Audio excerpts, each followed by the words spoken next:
Danes stojimo tukaj tako v imenu koalicije, kot tudi v imenu vlade oziroma ključnih ministrstev. In vsi smo enotni, da je ta zakon korak v pravo smer. V pravo smer pri izpolnjevanju naših koalicijskih zavez in v pravo smer, kar se tiče krepitev javnega zdravstvenega sistema.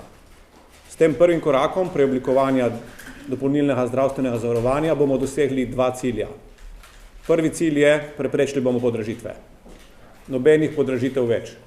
In drugi cilj je, ne bo več nobenih privatnih dobičkov iz naslova zdravstvenih zavarovanj.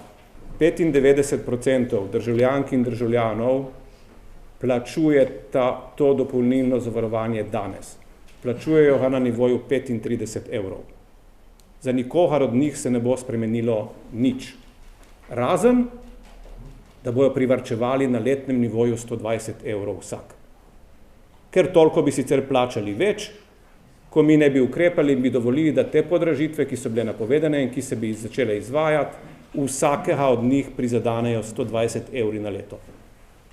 To je tisto, kar šteje.